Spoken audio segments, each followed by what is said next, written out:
Hi, everybody. I'm Kraig Kann.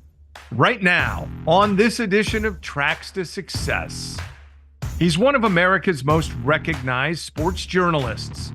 He's an award-winning author, a take-a-stance New York newspaper columnist, and a man with an on-air presence who at ESPN kept sports fans on the edge of their seats waiting for his take on their favorite team, the most recent trade, or maybe he took aim at your favorite sports idol.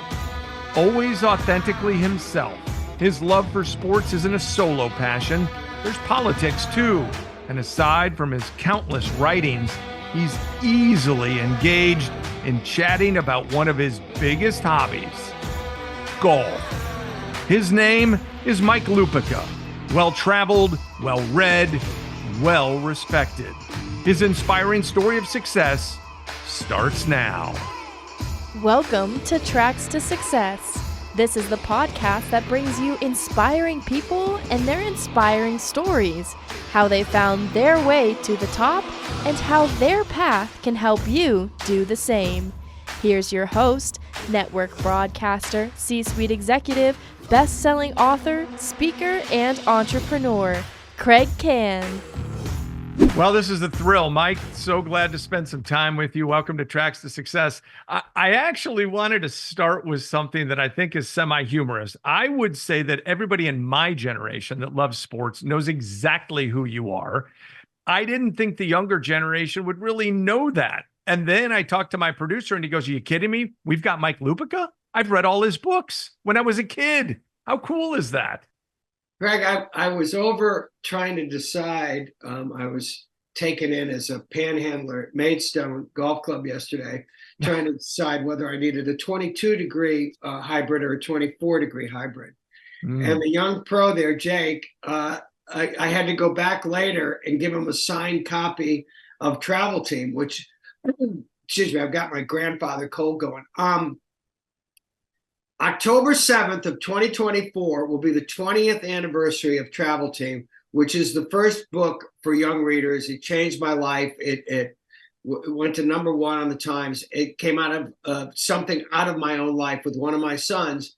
And those books, for guys in their 20s, they kind of grew up with me. They did. And I'm going to ask you a few things that are fairly timely, but this is going to run for eternity. The listeners and the viewers will come for years, just like the other generation. So let's start with this question about building a following. It ties right into what I just asked you, and building a brand. You've clearly done that across generations. Do you think there's a secret to it? Do you have one? No, all I know is that I knew what I wanted to do when I was still in high school. I knew I wanted to be a newspaper columnist. I was growing up in New Hampshire. There was a TV commercial. The Boston Herald started running the great Jimmy Breslin's column, and he did this commercial where he leaned over an old-fashioned manual typewriter, and like in that moment, it's what Gladwell calls the blink moment. I just knew, and I was already writing for the school paper in high school. I got to Boston College. I was writing for 3 school papers. I was working nights at the Boston Globe. I was writing for the Boston Phoenix. I was going as fast as I could because I knew what I wanted to do. And as for brand building, you could have stumped me on anything like that. I graduated from Boston College. I freelanced for a year. And out of nowhere, I got a call from the old New York Post, the one that was owned by Dorothy Schiff. And the sports editor wanted to talk to me. And to say that he was trying to rescue me from obscurity, I was 22 years old. I was completely obscure. That's insulting to obscure people. And I went to New York and I wrote 4 pieces the first week, having no idea where I was going or what I was doing. And the next week I looked at my schedule and it was Knicks opening, Knicks sidebar. And I went into the sports editor, Ike Gellis, who had hired me. And I said, "Mr. Gellis, the Knicks are starting their season." It was the biggest beat on the paper. And I said, "I can't help but notice you've got me covering the Knicks." He goes, "Yeah." And I said, well, I thought Lenny Lewin, who was a great longtime New York sports writer, covered the Knicks. And he said, not anymore. And he went back to talking to his bookie. And in that moment, Kraig, my life changed, except no one had ever mentioned that I was being hired to cover the New York Knicks. That's amazing. That's amazing. Now, you grinded. You knew what you wanted to do. I tell the story. I knew what I wanted to do when I was 7 or 8 years old. Always wanted to be a sportscaster. That was it. That was my path. Kids today, if you were to tell that story about how hard you had to grind, do you feel like today's young generation has that work ethic? Yeah, Same? I do. I've got 3 sons and a daughter, and I see it in all of them. And I see them getting after it in different ways. My middle son is the executive producer of Jen Psaki's show on MSNBC. His mother and I have just basically tried to stay out of his way and not screw him up. But no, I see my kids getting after it. And I see kids, Kraig, who want to get into this world, whether it's broadcasting or writing, and especially newspapers who think, oh my God, the world is shrinking on a daily basis. And I tell them all the same thing. If you're good enough, I still believe the world will find you. If you're working hard enough, or you're getting after it and you're working hard enough, I don't think that there's any incredibly talented writers out there who haven't been found yet. And again, I was running as fast as I could in college. 3 school papers. I'd run off and cover a story, and my English teachers would understand. And because I knew second semester senior year, when everybody's doing the existential, what am I doing? Where am I going? I was okay because I was already in the world that I wanted to be in. So are you sad? You just mentioned newspapers. We all know that it's a shrinking industry, consolidation, all of that stuff. And most young kids don't read a newspaper like we did. I used to wait for my dad to come home every night and grab his newspaper, read the sports page. Are you sad about where we are with it? I'm sad because I come out of a time when, I first started at the Daily News, and we're selling 1.4 million a day. I mean, I got Jimmy Breslin and Pete Hamill down the hall from me. I mean, I tell my boys, especially this all the time. I said, Daddy used to be on the sides of the trucks. Now there are no trucks. And so I've seen it happen. But you know what? I'm still, after all of this time, writing 2 columns a week for the New York Daily News because I love to do it. I don't need to do it. But my life is mostly books now. But I once a week during the week, and then shooting from the lip on Sunday, I'm still where I've always been. And I tell myself that in my humble opinion, maybe not so humble, on those days, I still believe that the Daily News looks like the Daily News, and the Daily News in which I grew up, in which I started writing a column when I was 23 years old. You've got amazing opinion. We're going to dive into that as we move along. You've always had a take, and I really appreciate that. And you stand for it. Is a columnist a journalist? Oh yeah. It's always based on your reporting. Even in addition to the news, I write a couple of baseball columns a week for MLB.com, and you will not go through one of those columns without a quote or two in there. I've talked to a manager, I've talked to somebody, and it's a little bit like a short story. People always ask me about newspaper columns versus novel writing. And it's a great training ground. You got to have a beginning, a middle, and end. You got to tell a story. You got to drag the reader in. You got to know how to use quotes. It was a perfect training ground for me. But yeah, I've always been a journalist. I'm blessed to be in the Media Hall of Fame, but it's not just because I had a lot of opinions. Yeah, there are a lot of columnists that are afraid to go talk to the athletes. They'll write whatever they want to write. You've never been that guy. You talked about the journey and how hard you worked and all that sort of stuff.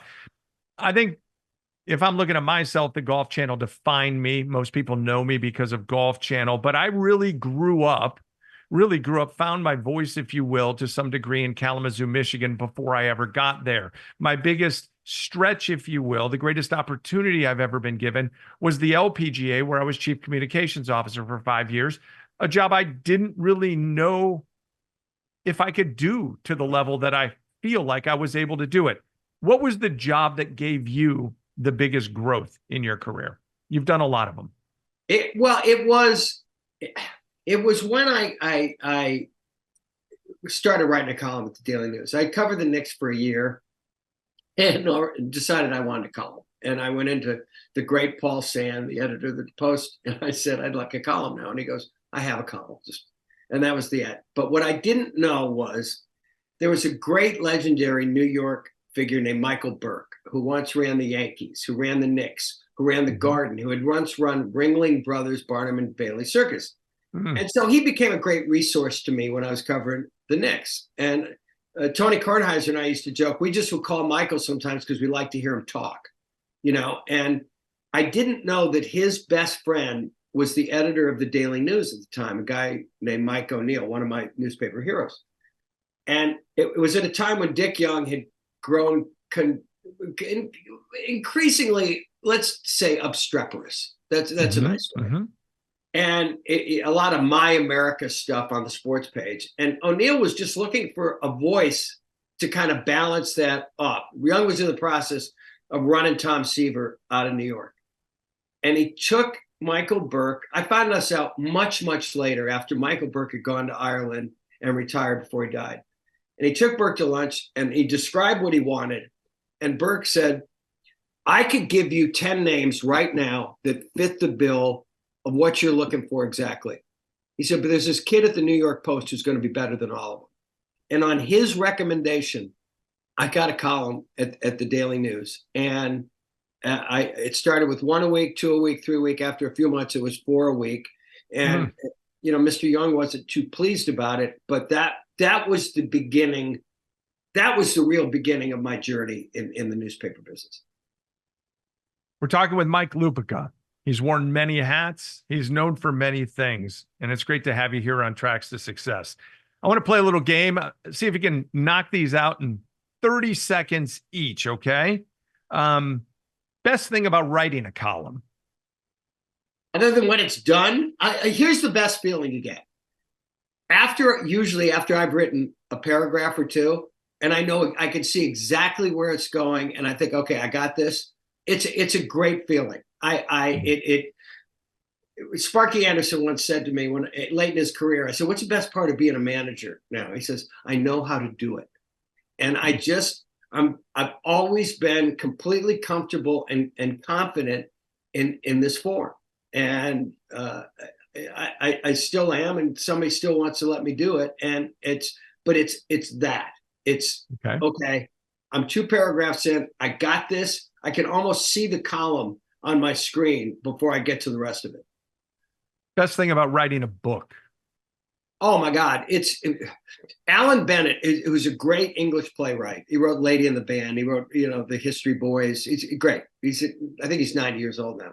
He once said, the fun of being a novelist or writer or playwright is you find out you know things you didn't know you knew. And I was just working on my latest book this morning, and there was something that happened in the story that I absolutely wasn't in my outline, that I didn't know was going to happen. And I said, oh my God, this is I really do have the best job in the world. Best thing about being on TV. You know what? You're talking about brand building. The sports reporters, it just enhanced my status in the building. I worked for a great producer, the late great Joe Valerio. I was with Mitch and Bob Ryan and Bill Roden and all of those guys. And first I got to sit next to Dick Schaap. Then I got to sit next to John Saunders. We were on for 28 years. Nobody gets to be on for 28 years in prime real estate on Sunday morning on ESPN. And so that all of a sudden people say, well, oh, he writes too, or oh, he's doing books now too. And it kind of threw an umbrella over everything I'm doing. But the visibility, people still come up and ask me why the Sports Reporters isn't on anymore. I say, I have no idea. Me either. And quite frankly, there are a lot of other networks that copycat is a big thing. And at the Golf Channel, Grey Goose 19th Hole, that forum, Viewers Forum, another show, if you're really a Golf Channel fan, those all came because of shows like that. Okay, you co-authored autobiographies with Reggie Jackson, Bill Parcells. Is there an athlete, name him or her, you wish you could sit down with right now? Oh, I'll tell you, Michael Jordan was the main event for me as a professional athlete. I saw the whole show from him. I saw him make the shot to beat Georgetown when he was at North Carolina. I've gotten to know him a little bit. I saw all of the championships. I've actually seen him occasionally on the golf course. And as great as the movie Air was, and I thought it was great. I mean, Viola as his mom, I thought walked away with the movie. Damon was great. Affleck was great. I still feel that we don't know the whole story of him becoming Michael. And people have written great books about him.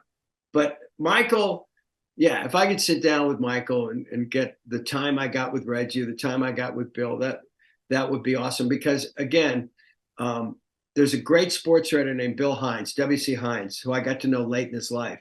And he used to refer to Sugar Ray Robinson, the boxer. He said, that's my retirement policy. He says, when I'm old and sitting at the home and people want to tell me about this athlete or that athlete, I will then tell them about Sugar Ray Robinson, the greatest pound for pound boxer who ever lived. Michael, for me, was the greatest pound for pound. Okay. So then you maybe just answered my next one. Michael Jordan or LeBron James? A quick minute to welcome a partner to the podcast and tell you about a great deal just for you. Here's a question. Do you wear hats? Of course you do. Then you need to know about Ahead. Ahead doesn't follow the trends, they set them, providing the best in headwear, styles, fabrications, and ornamentations for 25 years. And by listening to this podcast, you get a chance to save big. Visit aheadusashop.com and use the code TTS, that's Tracks to Success, to receive 20% off your order. That's aheadusashop.com. Use the exclusive code TTS, 20% off, just for listening. Two different generations. Kraig, I have written about this on multiple occasions, and I will tell you this way, because it sounds like I want it both ways, because I kind of do, and you're interviewing me, and I can have it. Okay. Michael Jordan, if I had to pick one guy to play for my life, it's Michael. But LeBron James, his skill set, all the things he can do, is the greatest all-around player who has ever lived. On a nightly basis, even at the age of 40, he does more to help his team win than anybody ever did. And I know that sounds counterintuitive, but I'm just glad I got to see them both. Oh, wow. Okay. I actually didn't think you would say that. So that's cool. So then I'm going to follow that up. You get one batter, bottom of the ninth, needs the base hit for the walk-off. In your lifetime, your generation, who's that hitter? Well, it's not going to be who you think it is, but I'm partial to him because he was my favorite baseball player that I ever covered. And that is a guy who ought to be in the Hall of Fame, whose career got cut short by a bad back, and that is Donald Arthur Mattingly. And we used to have a conversation about this, and he said, look how few times I've made the last out of a game.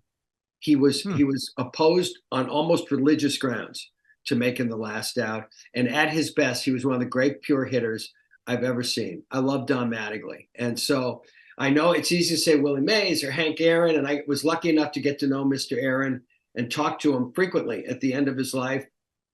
And I know how much pride he took in RBIs. He took more pride in RBIs than home runs. I'd give Donnie one more swing. Okay. I've had Joe Buck on this program. We talked about his dad quite a bit. Jack Buck. We'll see you tomorrow night. Okay. So you're game 7, and you got to throw one pitcher on the mound for your generation that you have seen. Who gets the ball? Who do you trust the most in a game 7? I'm going back in the Wayback Machine because he pitched a bunch of these. Bob Gibson. Tim McCarver was a dear friend of mine, and I used to love the stories he would tell about catching Gibson and how he would get out of his crouch, and even the hint that he was coming out to the mound, Gibson would glare him back behind the plate and say, "Where do you think you're going?" He said, "You just get back there and catch, and I'll pitch." Oh no, Gibson, you knew that if a guy stepped out on him too many times, he was going down.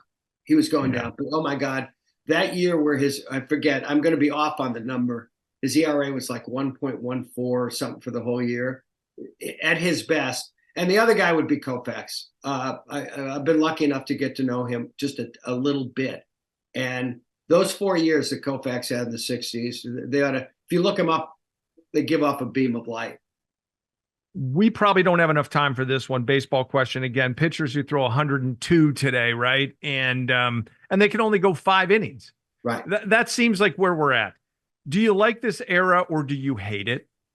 I don't like it because I think I just see too many pitchers blowing out their arms. It's almost like getting Tommy John surgery now is almost like a preemptive strike. You might as well just go ahead and get it, knowing you're going to get it later. And for all these guys who throw 100 miles an hour, okay, the greatest relief pitcher who ever lived and ever will live, Mariano Rivera, he did not have to throw 100 miles an hour. He had one pitch, basically, and he could get the whole world out with it. And so, yeah, I'm a guy who likes the crafty guys. Blowing somebody away, that's not as interesting to me as a guy who is, I forget who they used to talk about this in the old days, who will in and out you. I love the in and out guys. That's why Maddox, Smoltz, and Glavine were must-see in a 3-game stretch in the playoffs. I mean, you just love, if you were a baseball fan, you couldn't get any better than those 3 back-to-back-to-back.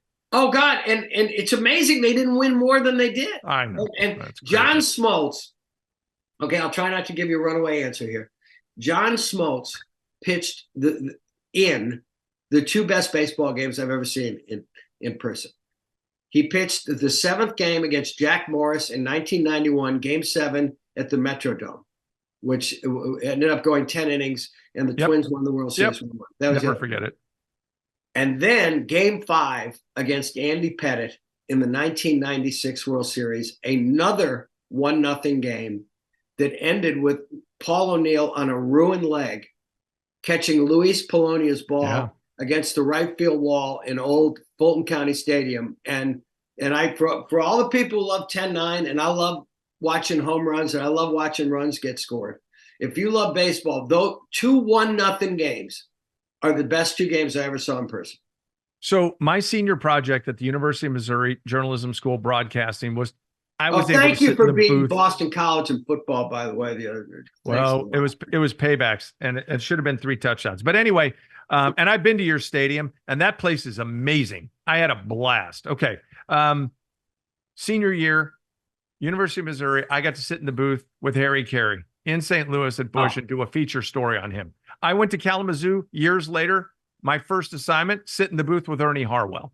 Amazing, God, right? I love Ernie Harwell. Does it get much better? So my question to you is, look, you've covered all these games. You've listened to these voices. I think I know where you're going to go with this. The best voice in sports, not just baseball, sports from your era. Who's a must listen in sports?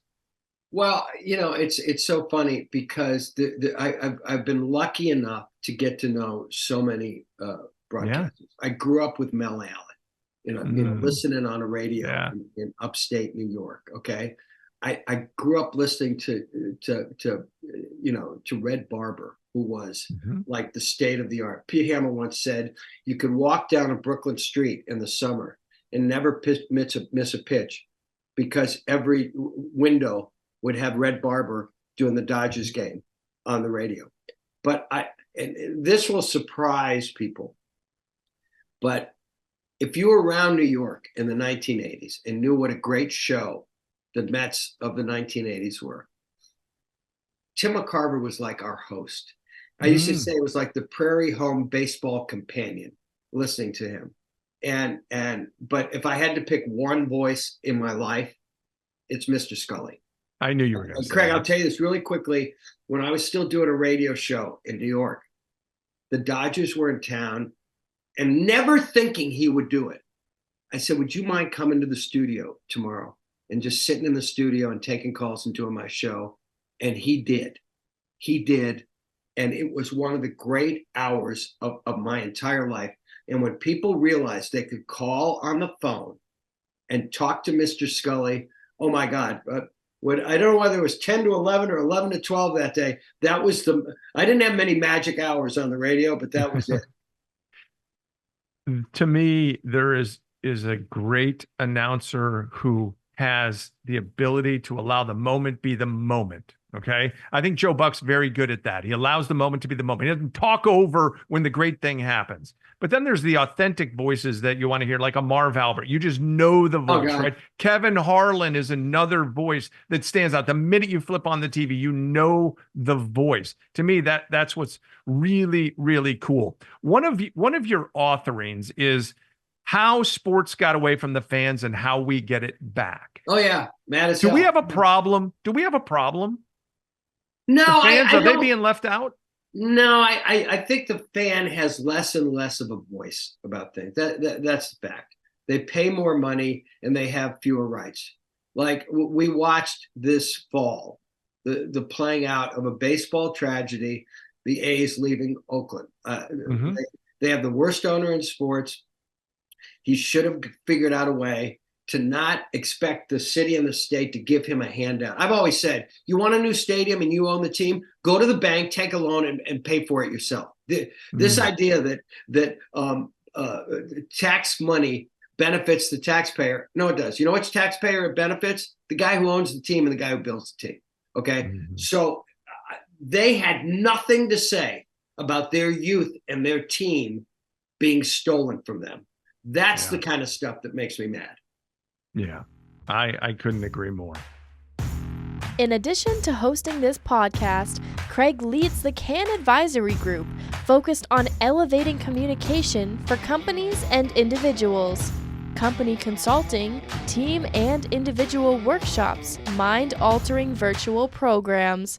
To learn more and to find out why the Elevate workshop has been labeled the most powerful experience in leadership communication, visit cannadvisory.com. And when you do connect, mention the Tracks to Success podcast to receive your special discount. Now, back to the interview. We're talking with Mike Lupica. You've written mysteries. You've written children's books. Let's talk about kids for a second. And you already mentioned yours. You've seen a lot.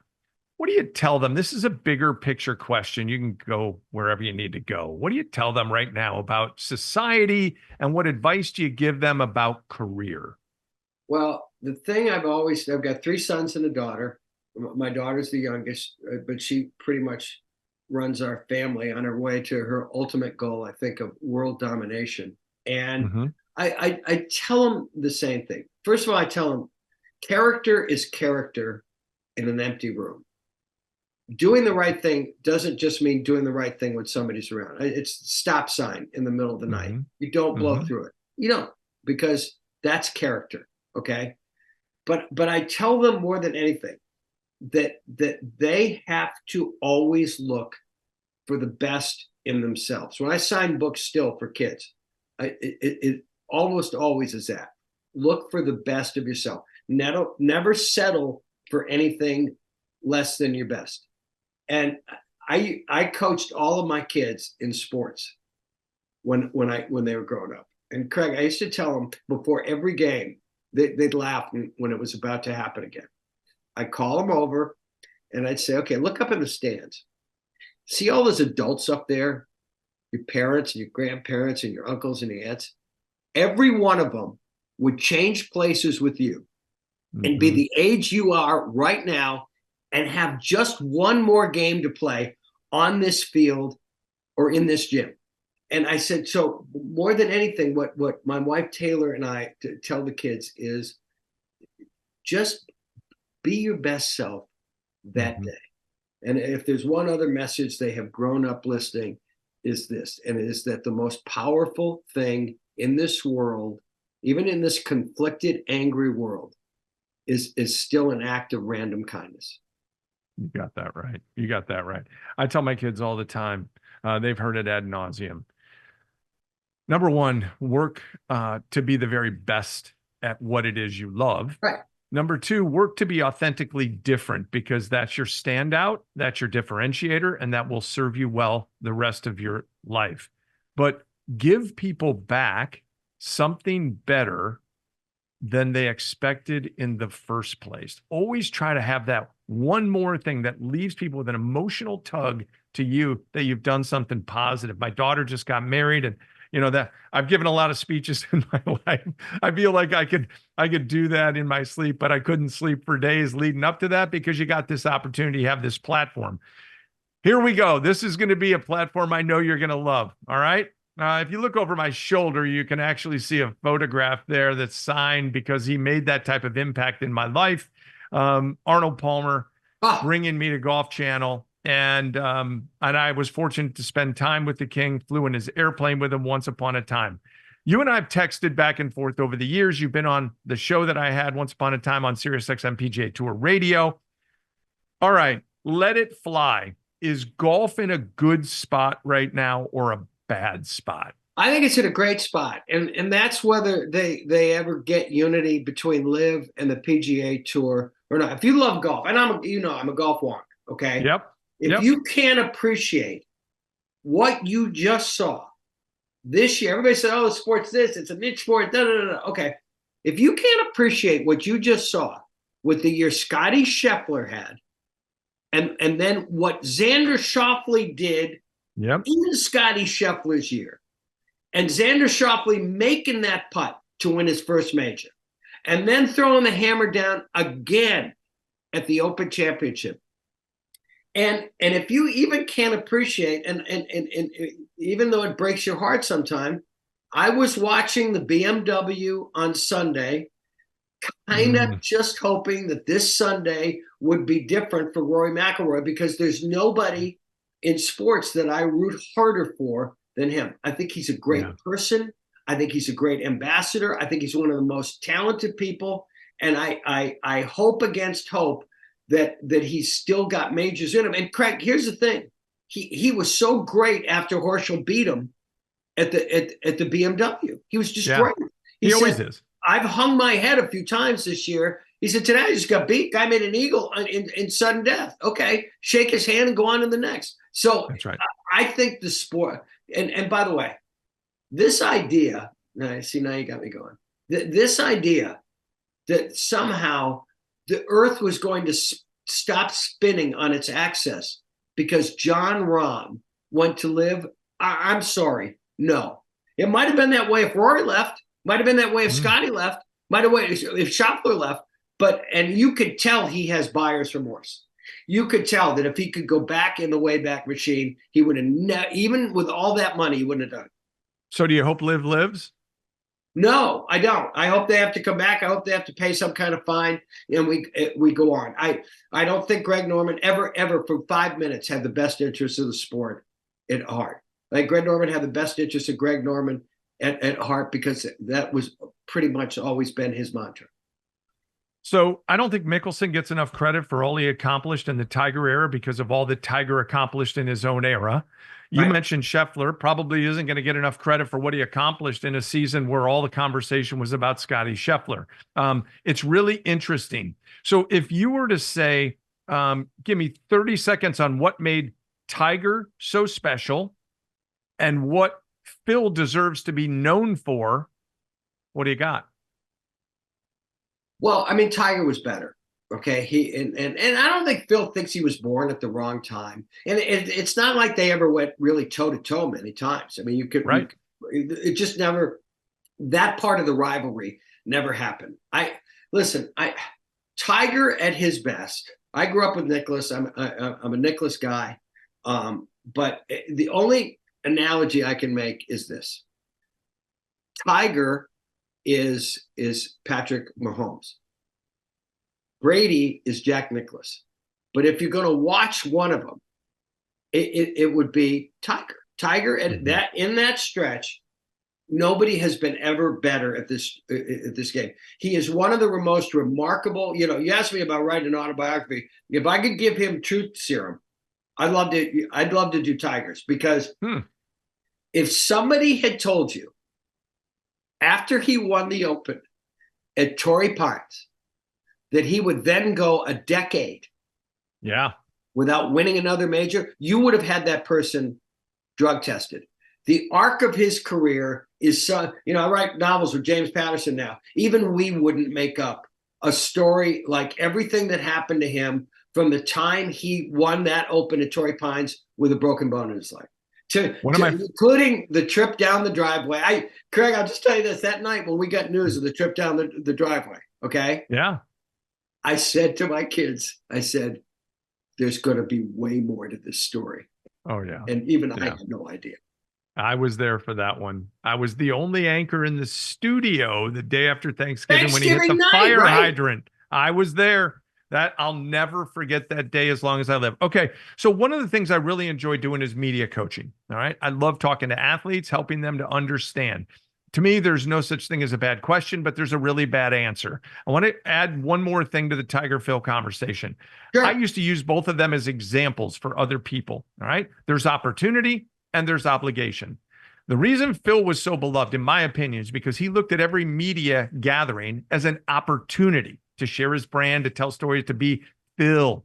Tiger looked for the majority of his career at every media gathering as an obligation. And technically it was. That's how he treated people. It's a little different now. So you've covered all the athletes.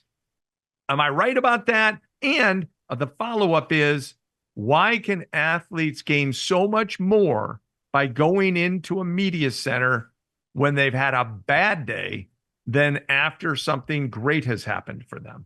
Yeah, I mean, it's the old line. Adversity doesn't build character; it reveals it. It's a great line.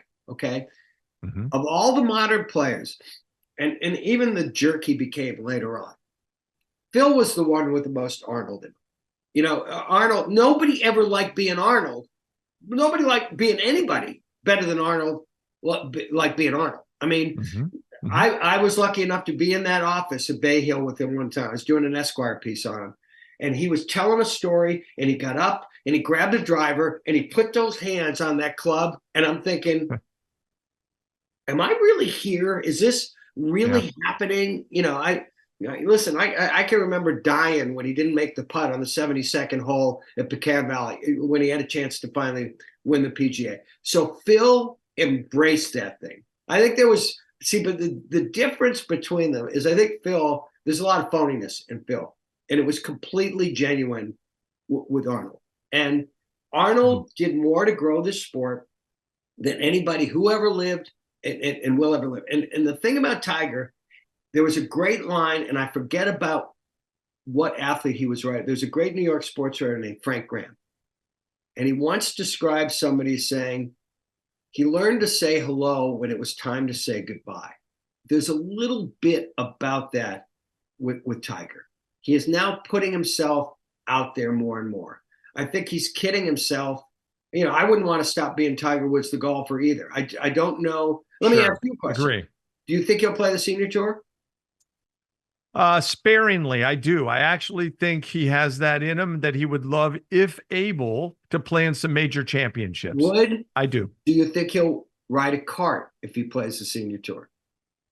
I think that's debatable. I think he would do everything humanly possible to never have a cart attached to his name in a professional event. Yep. I'm telling you, I hope he plays the senior tour. Again, I think there's a great major champion who's a friend of mine in golf. I won't tell you who it is.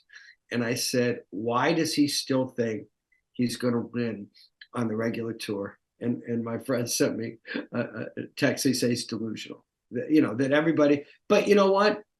One thing I've never done in my career is tell anybody, any athlete, when to retire. Again, even when he's 50, he won't be able to have the choice when he's 60. So if he wants to keep getting after it, we've been talking about getting after it today. I admire him for still getting after it after an unbelievable amount of surgeries in a non-contact sport. No question about it. It's shocking actually what all has happened to him. I'm actually of the belief, and he's tied all-time wins on the PGA Tour. I feel like it's almost a disservice that he wouldn't be the guy to be solo in that because of what he accomplished. And it's probably never going to happen. But I've also been on record as saying he's made some serious mistakes on the tournaments that he's played. It's great to go say, I'm going to play the majors, I'm going to play all the toughest, longest tracks, and I want to be out there at all the big events with all the big guys. No, no, no, no, no. You've earned it. Go play Harbor Town and hit irons off the tees because you're the best iron player of your generation. Go out and play Hartford where you have a chance to make a ton of birdies. Go play Colonial, which is short and doesn't have all that difficulty to it like all the other courses. Pick venues. Go back to some of the ones that you played early on in your career where they gave you the opportunity. Go back, pay them back where you have a chance to compete. Go to the John Deere Classic. Go somewhere, go to Phoenix again. Those types of things. That's my biggest disappointment. But yet he's come so far in so many other ways. Yeah, I mean, you think about when he won at Hoylake, that's when I was there for that. Can I have your driver? You're not using it, but I don't know what track that is now. They're not going to let him go play Marion every week, Right. And so, listen, if he's on, I will watch him. Okay, when he made the cut at the Masters, I cheered. Okay, he is the most compelling figure. There have been really three guys, even more than Brady, with all of Brady's winning. Okay, there was Michael, there was Tiger, and there's been LeBron now. Okay, and it's like, the guy the great Bob Drupp used to call Bubba. Michael was Bubba, and then Tiger was Bubba, and then LeBron became Bubba. Okay, and if he's playing, I will watch him. But you can't, and every time he hits a good drive, people will say, oh my God, look at the swings. Nobody can look at that swing and tell me that it's still Tiger. It's just not. Looking for a guest speaker for your next event or annual conference? Kraig's message is inspiring and empowering. Visit kraigkannspeak.com to learn more about his topics and find out about his green shoe experience. It's a day your people will talk about long after he's gone. So visit kraigkannspeak.com and mention the Tracks to Success podcast to receive your special discount. Now, back to the show. Mike Lupica is with us here on Tracks to Success. A few things before we go. And we're going to kind of go back into career. By the way, I'd love to ask you the Mount Rushmore question of four greatest athletes of impact that you've been around. Maybe you can let that marinate and we can end with that. But you've done so many things, Mike. Your brand covers a whole lot of bases. What do you tell people, maybe youngsters, maybe people just a hair below your generation, our generation, about the pivot and the importance of being able to pivot in careers, having extra things in your toolbox, so to speak? How important is it to have skills aside from just being a one-trick pony? You got to test yourself. I can remember a million years ago, we had a newspaper strike in New York during the great Yankee Red Sox pennant race of 1978. And I had no outlet. And Channel 13, the public broadcasting station in New York, had a show at 11 o'clock every night that basically columnists would come in and read what they would have written that day. And it was hosted by Marilyn Berger, and she was dating Don Hewitt of 60 Minutes at the time. And I had never read a prompter. I'm scared to death. It's live. But every time I would go, Hewitt would be waiting to pick up Marilyn after the show. And he'd say, come here, kid. And he'd say, okay, you started this way, but it would have been better. And I'm thinking, I'm getting a master's degree in television from the guy who basically invented 60 Minutes. But the point was, I had to try it. I needed an outlet. But more than that, I wanted to see what it was like to be on television. And then, several years later, I was lucky enough to sit next to a legend and my friend Dick Schaap on ESPN. Yeah. Those are the moments that we sometimes have in our career that end up, maybe defining us more than we thought, because you are recognized so much for that. I do workshops, leadership communication, work with corporations, many things like that. If you were talking to a group in my workshop, talking about the importance of knowing your story, and being able to present it well, tell me why story and storytelling is so important for people, even if they're not writers or journalists. Yeah, I mean, you need a good story. It's the easiest nights I have ever had in this business are when I saw something great happen. I was in Lake Placid when we beat the Soviets that night in hockey, and I heard guys grousing in the press room, "How do you write this?" And I turned to one guy and I said, "If you can't do this tonight, you have to find something else to do for a living." So you know what it comes down to, Kraig? The old definition of acting from Spencer Tracy. Walk in, don't bump into the furniture, plant your feet and tell the truth. That's it. That's all it is. So as a diehard Chicago White Sox fan, all right, God. I want you to tell me the real story, all right? And this is months after the season now, of the Chicago White Sox 2024. We know they broke the record. Well, they looked at a template first set by the Houston Astros, tear it down, lose 100, lose 100, lose 100, get great. Okay. The Astros lost all those games, and then they went to, 8 league championship series and were on 4-1, whatever. The Orioles have used the same template. The Tigers are kind of using the same template. But the problem is, to affect that plan, you need smart people in charge. And I'm not sure that the White Sox have them. Agreed. 2 things left on this. Do you have the Mount Rushmore? I don't. I couldn't possibly do it with 4. I mean, if I started, I wouldn't be able to stop. Jim Brown, Willie Mays, Hank Aaron, Sandy Koufax, Tom Brady, Michael Jordan, LeBron. No. Kraig, I would need a much bigger mountain. Okay. I love it. Okay. Last thing. What have you learned about yourself in a career? Clearly, you've been on the tracks to success for a long time. That you've learned in your journey. What would you have told yourself at 22 or 25? That advice that you might have given yourself. What have you learned most? That it doesn't hurt to have 2 things. If you've got the talent, and I always had the belief that I had the talent, okay?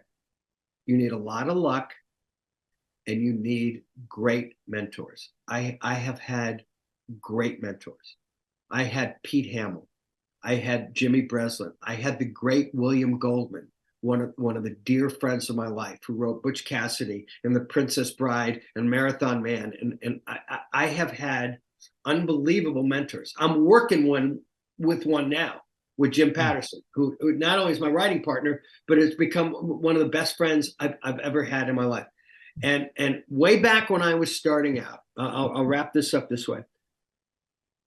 I did a lot of tennis, and Bud Collins took me under his wing and took me to Wimbledon for the first time. And I saw how he worked, and I saw how he cultivated sources, and I saw how he reported. And the one piece of advice that he gave me that I have never forgotten is this: kid, act like you belong. And even when people thought I was too young to be doing what I was doing, that was in my head and in my heart and in my ear. I tried to act like as if I belonged, because there were no age requirements to be a columnist in New York City. You either could do it or you couldn't do it. Mike, you're a great read. You're a great voice. You're a heck of a listen. And you've been an awesome guest. Can't thank you enough for the time. I really appreciate it. No, it's always been great being with you, Kraig. Thanks for having me. I hope somebody gets something out of this.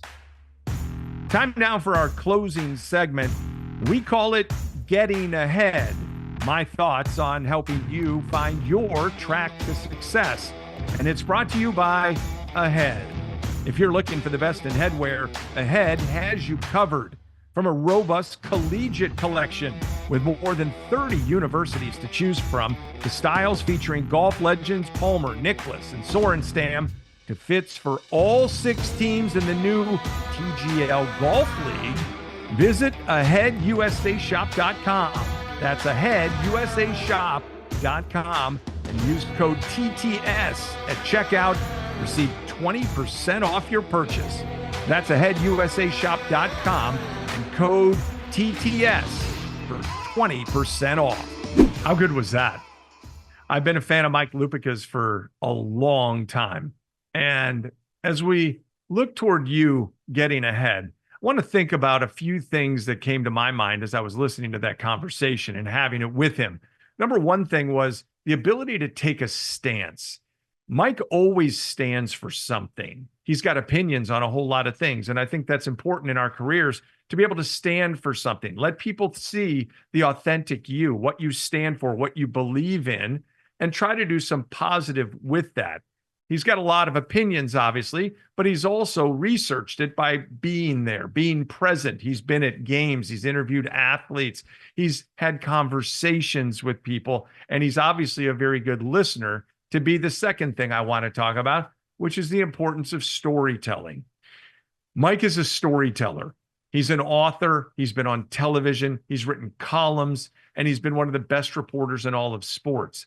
But to be able to recall and share stories is so valuable today, whether you're in the room at a cocktail party, a business meeting, in an office setting with your team.